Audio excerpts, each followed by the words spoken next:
in the coffee or in the state of the company meeting, I talked about the book Extreme Ownership and what that means. I just wanted to go a little bit deeper on that today and for this group, because this is an area that I feel like in the industry, it's a little bit lacking at times. For sure, it's lacking. And so let's talk about real quick the word zenith. Zenith, I don't know if people know what the definition of zenith is. Giuseppe's wife came up with this name for us because we were like struggling with coming up with a name for the company. It's really hard to come up with a company name, by the way. It's really hard because once you pick it, you can't change it, right? So like, okay, well, that's the name. Just between everybody here, Jay Barber hates the name VIP Mortgage. And I was like, well, why do you have it? And he goes, we had to pick. He goes, and then I've never liked it. And I'm like, God, and because, he started the company in 2008. So he's been living with it for a long time. Anyway, I love the name Zenith. What Zenith means, if you look it up in the dictionaries, is it the time at which something is at its most powerful or more successful, and it's your top or your peak. And that's when you've reached your zenith. I love that, right? I love that idea. It's a great name for what, especially if we're in the sales business, right? And I want you to know, I'm committed to that for everybody. So when I first got in this business, this was about me doing I needed a job. I was broke. I was just trying to get, I needed a way to make money. And somebody said you could do that in mortgages. And I know that it was going to turn into what this has become. But I can tell you that the best part of my job is Giuseppe's success and Chris Haber's success and Jacqueline's success and Casey and everybody who's here to see that growth is just the joy of my life. And it's what I get to really participate in. It's so fun. So then when brand new people, Haley and Jessica and Jay, Keegan, Ocean, Alfonso, when you come on, it's like everybody here has already done this. You can do this too. And that's what is fun. So that's what I want to see you reach the dreams for your life, for your kids, for your spouse, for your extended family. I know this is true. This has been true for me, that I believe that most people secretly dream of doing amazing things with their life. We've all had that, right? Like, and then they say things to themselves. They don't say them out loud. That's not for me. Right. I probably can't do that. Or they're willing to settle for less. They're willing to settle for less than those amazing dreams. And I want you to reject that, because I reject that. I want to see you do amazing things, because the truth is anyone can. And, anyone includes you. Right. So keep that in mind. The point of this, I say all of that because I can't do this for you alone. Right. So I can't create that. I didn't create Giuseppe's success alone. Giuseppe had to participate. Jacqueline had to participate. Everybody has to do. You have to own your part in this process. I'll own mine, but it requires your commitment to own the outcome with no excuses. So owning the result, regardless of the result, good or bad, right? Like that's the key to this. And so especially when you get started in this business, but even if you've been doing it for a long time, everyone, you don't recognize it, but I do, because I get to hear all the stories of what Giuseppe and Chris and Jacqueline, these people, and Casey, these people that do a lot of volume. Jan, Christine, I'll tell you what those guys' gratitudes were in here in a second. I don't know why Casey and Chris aren't here, so this is going to be fun later. But if they get on, I'll make them do a video or something. Anyway, I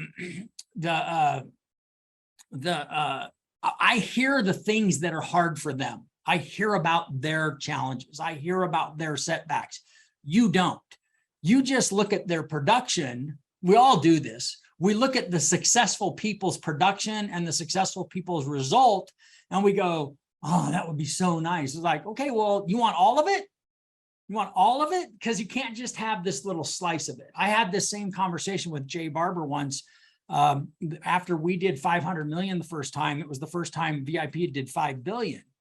And I was having this conversation and I was telling him, it's like, man, 5 billion, that's 10 times the volume I did. He goes, do you know how you don't want the shit that I deal with? He goes, all the stuff that I deal with at 5 billion. And I had a coach at the time say, he goes, well, do you want the 5 billion only, or do you want everything that goes with the 5 billion? And at the time, Jay was going through a divorce, sadly. And I was like, actually, I don't want his whole, he goes, you want his whole life or just the 5 billion?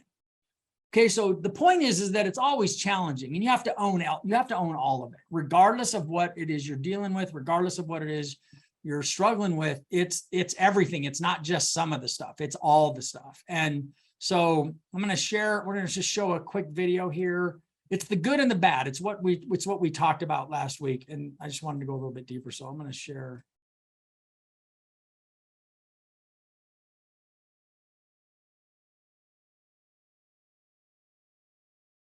I always say, man, we never do life and death here. We act like it sometimes, but we're never doing life and death.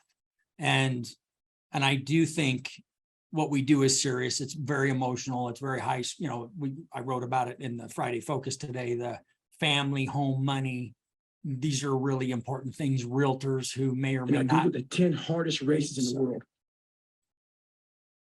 world. People who, realtors who are counting on a transaction for a mortgage payment, listing agent, and then you get all the people that are involved, right? Everybody who's trying to just do their job, that this can get all wound up. So we're really good at this.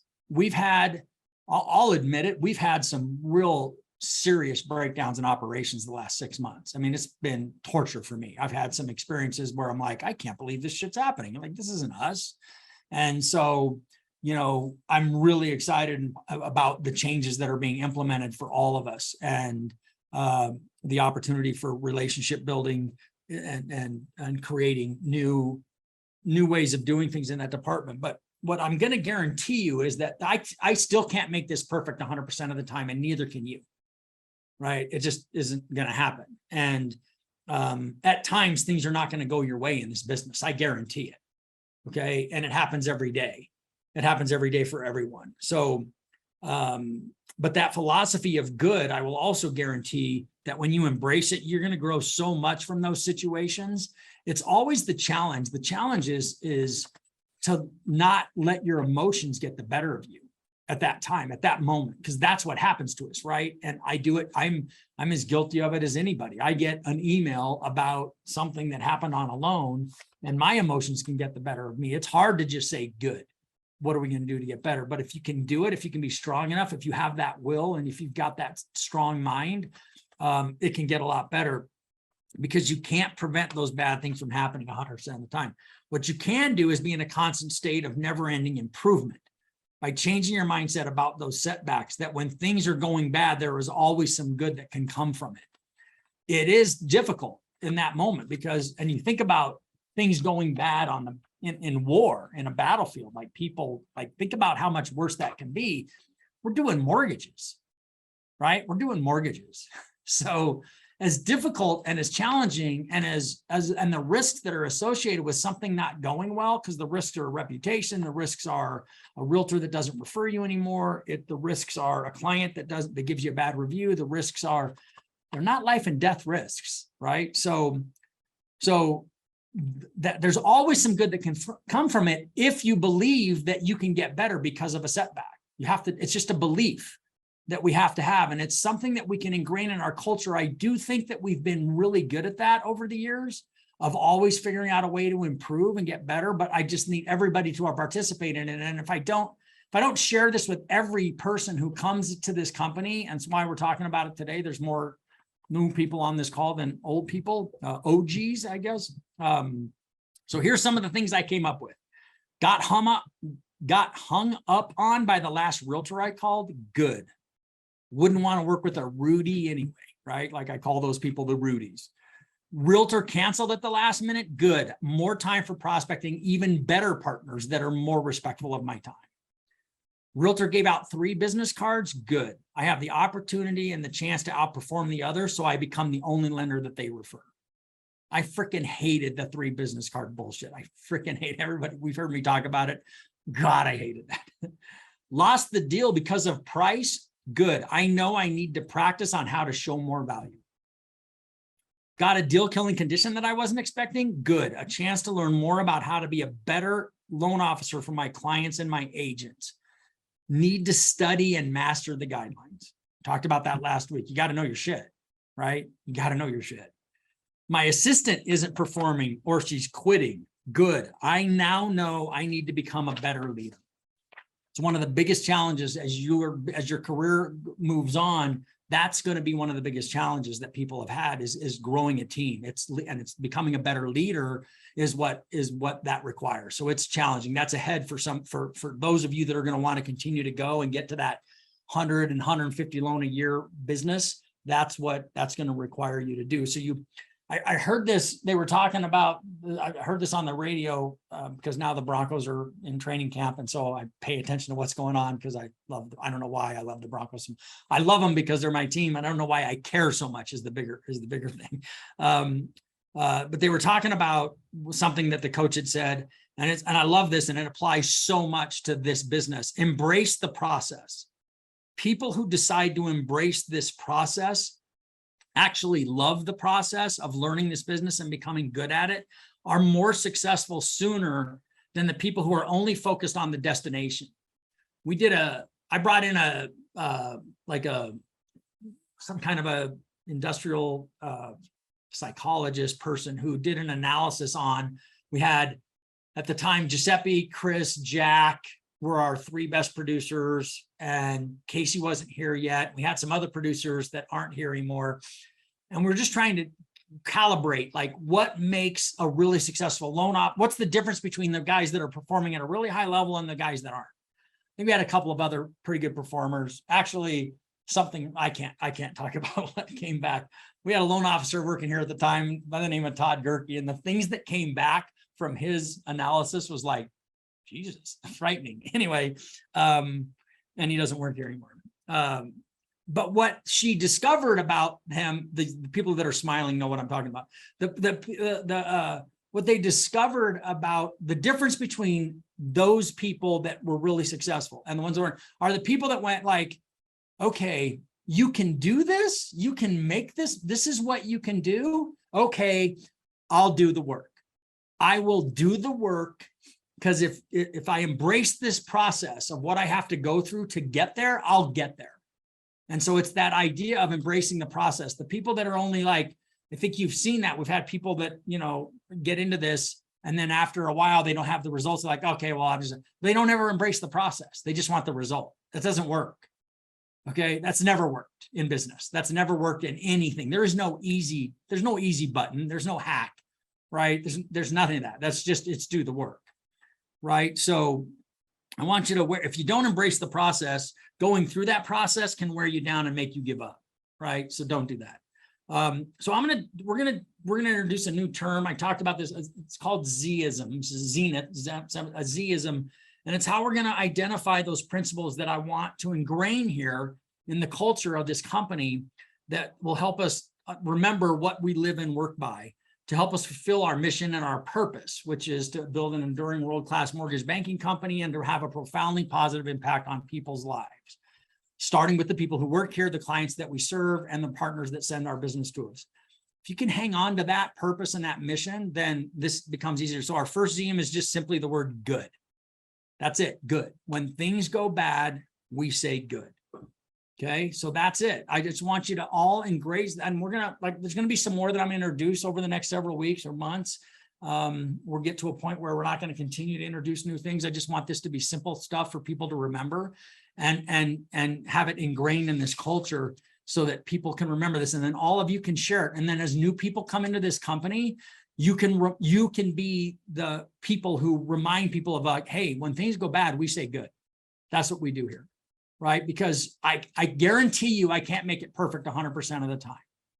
I want to, but we have to continue to get better. We're really good. We're really good. I put our record of performance closing loans on time up against any company on the planet, but there's still breakdowns. I think our standards are super high, and it's one of the things that we have that create even more anxiety for people. So let's talk about. Does anybody have anything they want to share or comment on based on what I just covered? And then I have something else that we can talk about if not. Okay. I was just going to say, and Dave and I were talking earlier this week, and you brought it up right now about, just you've all heard comparison to others is like the thief of joy, right? So that happens happens at every level. But with some of the the comp changes that Dave made, you know, we were saying someone can do 3 or 4 loans a month and make $200,000. I don't know who in their right mind wouldn't think that that's successful, right? When you look at the applications you get every year or every month, how many do you get that make $200,000? Like, not too many, right? So it No. doesn't, you know, you don't have to do a certain amount of production. It's whatever works for you. The production, the big numbers will come with time because you're going to take care of the clients. You're going to stay in touch with the clients, and they're going to come back to you, and they're going to tell their friends. And even if they're like not a good networker, like I am not a good networker, it still comes back over time. And, you know, they'll come back, they refer you out, and then you start having these like amazing years like we had the last couple of years. But even once you get to that level, even in a down year like this year, it's still pretty good. I mean, it feels like I'm failing myself with the amount of loans that we're doing, but it's still pretty damn good. Like, and so don't worry about the big numbers. That just happens. And I think you know, you learn more as you get busier, you put in efficiencies in your business, you hire someone to help. That's just part of the normal flow. It's not you don't have to figure it all out your first year. That's good stuff. Thanks, man. Let's see. So who's got a win that they can share? And we don't want to go too long. We got about 10 more minutes. Who's got a win for the week? I know Jacqueline has a pretty good one that I want you to share, the deal that went away and then now it's back. Go ahead and let's talk about that. It's a really good one.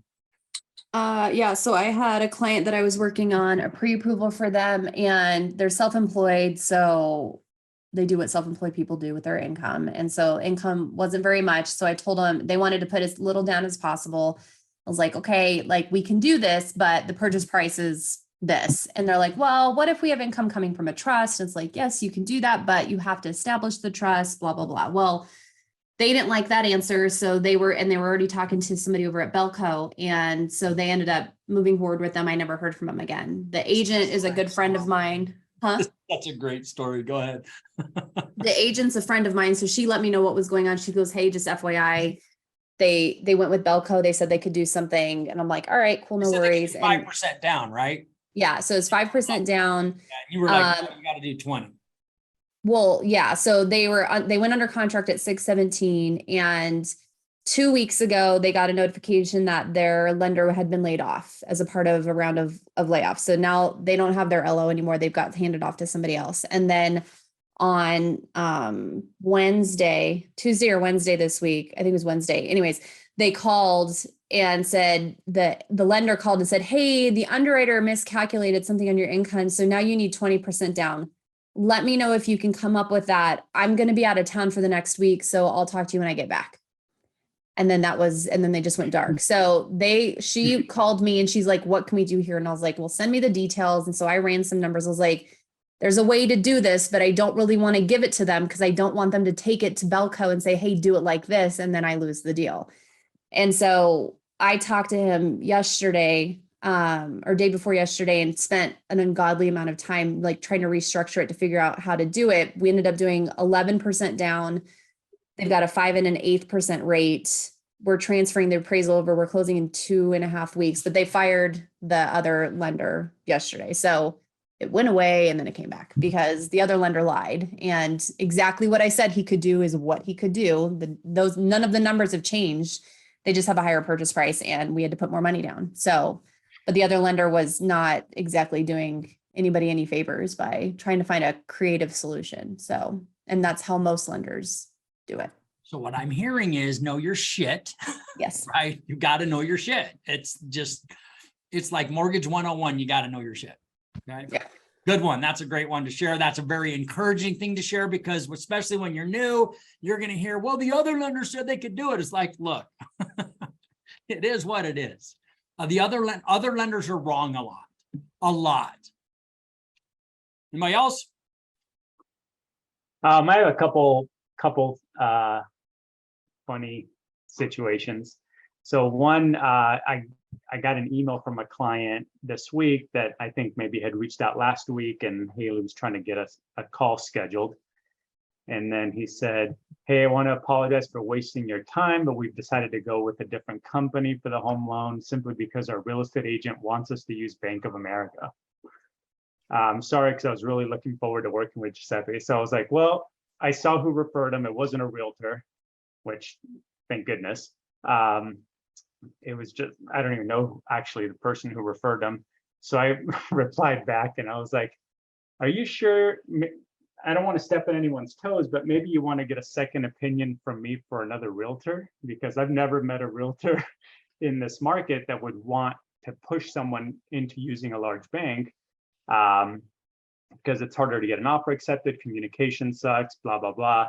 And he replied back, he's like, no, actually that's great. And so we continued that conversation and he had me refer him out to another realtor. So that was kind of fun. That's Yep. really fun. You don't see that too often. And then I was talking to someone yesterday that I talked to like in May 2020. And he said, hey, you gave me, during the conversation, he said, he decided not to buy at that point. And he said, you gave me like the best advice I had gotten in a long time, which was like, buy when it's the right time for you. Because at that time it was already super competitive. He was low down payment, wasn't getting offers accepted, wasn't sure if he was staying in Colorado. So I usually say that, I'm like, well, it's got to be the right time for you, and that's got to make sense. You don't want to turn around and have to sell the house in a few months. And so he brought that up. I didn't remember, but he brought that up and he's like, that was really good advice. And now he's in a way better financial position, buying, way more house. So that was cool. That's That was a awesome. win in my mind. It's so nice. It's so, you don't think that stuff is going to come back. You just, you told somebody the truth, which is like, dude, if it's not a good time, it's not a good time. It's okay. It's okay if it's not a good time. And then they come back and they remind you of why, like, man, thank you for that advice. It's just, that's a really powerful thing to share with, especially as you're newer and you realize you don't have to do every deal. I know you want to do every deal. I know you want to, especially when you don't have a lot of deals. But you got to do the right thing for your customer. You always have to do that. You take that high road. It's called having integrity. And it's called being able to look at yourself in the mirror. And I always think about the people, I worked with some scummy people my first 3 years in the business at all the different companies I worked at. And I just remember this one guy, I was like, my God, do you have kids? I hope you're not teaching your kids this shit, because you're just going to perpetuate this thinking in the world. And it's just terrible. Like, it's sad when people don't have their integrity. And so you don't have to do that. You should never do a loan for somebody that is good for you and not good for them. It has to be good for everybody. Just remember that. That's really good advice to somebody. Thanks. Anybody else? Well, I'll just say that I went to this networking meeting today and I pushed myself to get there because I had to get up really early to go. But as I'm leaving, the financial advisor of the group, the president of the networking group, like, here, take my card. I need to buy a house. And I was like, all right, let's buy a house. Like, well, okay. If so you want, I guess I'll just emailed her. Yeah. That's awesome. That's awesome. Please take my card. Dave, I have a quick one. I had a random text message and it was about a VA loan.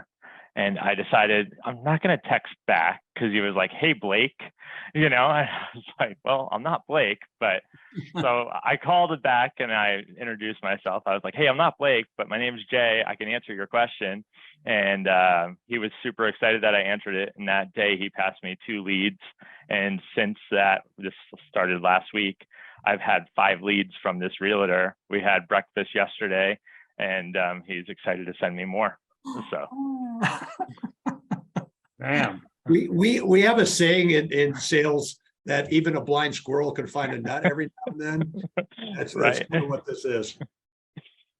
Well, not that Jay's the blind squirrel, but Blake was the blind squirrel and he couldn't find the nuts. I'm sorry, that's mean. Blake was a nice guy. This isn't for everybody. That's the thing, guys. This isn't for everybody. I don't want to talk smack or bad about anybody. I don't like that karma in the world, but it's not for everybody. We're not for everybody. Okay. I as much as I want that to be true, that everybody would love to work here, that's arrogant and for me to think that. So it's not. This isn't the only place. I think it's an excellent place and I want everybody's participation in helping in making it a more excellent place. But that's a great story. I was just going to say, it's like, you know what you're doing? You're just like following up. And that's that's the number one. So Dean, why don't you share a little bit about some of the builder contacts that you've been making? Dean's been out. Dean's goal is to be out twice a week, all day, Mondays and Thursdays, calling on builder sites. To make sure you share the last thing that you shared with me about, like, what would you like if your lender could be better at? What would it be? And then, but share the other stuff first. Yeah, so I've just been going out, meeting with salespeople at the show homes, getting some feedback of, what kind of challenges are they having. A lot of the builders that I've talked to have their own in-house lending. And some interesting things have come out of that. One is they don't do all the loans, right? Most of the salespeople don't necessarily have a backup lender. So some of the challenges they have are things like self-employed, doctor loans, the things that are out of the norm, that aren't just the A+ type of deals, and they don't really have anybody else to send them to. And so started asking, what do you like best about the lender you're working with today?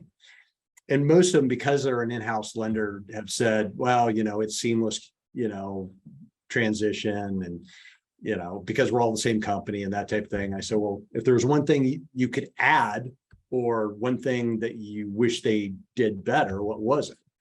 And I would say 70% of the time it's communication, right? They communicate. I wish they would talk to the customer more. And I'm like, well, that's what we are really good at. And so it's one of the other things that came out yesterday. I hadn't even thought of this as I was talking to salespeople. Is I talked to a lady yesterday at Toll Brothers, and she said, well, unless I'm going to buy a Toll Brothers house, I can't personally use Toll Brothers financing. So I would probably use you guys. I went, well, shit, I didn't even think of that. There's customers out there I might be running into. So I said, well, let's follow up. I'll get you connected with the loan officer and show you what we can do for you. So there's been some interesting things that have come out of it. I've talked to some folks that don't have preferred lenders. And I've talked to some that have preferred lenders that I'm not sure why they have them, but almost all of them had said, here's the person to talk to. Here's the person that can make those decisions. So I went to a economic summit for the Home Builders Association this week. And one of the statistics that came out of that was that for new builds, 49%, I think it was 49 or 43% of the people that have initiated a contract with the builders are walking. They're walking away from the contract. They're walking away from their earnest money. They're walking away from everything.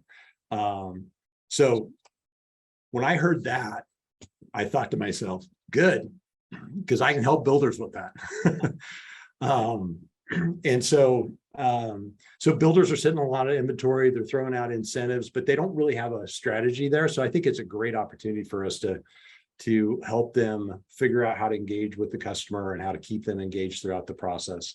About what we're doing here. Thanks, Dean. The best part about what we're doing, I just thought, first of all, communication, right? Like it's like at the cornerstone of what we try to teach you guys and make sure that you're doing is that you have to communicate consistently. You have to communicate when you say you're going to communicate. You have to do what you say you're going to do. That's called integrity. That's what people want. They want to work with people who are, I'll call you at 5 means 5. It doesn't mean 5:10, right? So make sure you call somebody at 5:10. I'm not even sure you're my lender now if you're me. So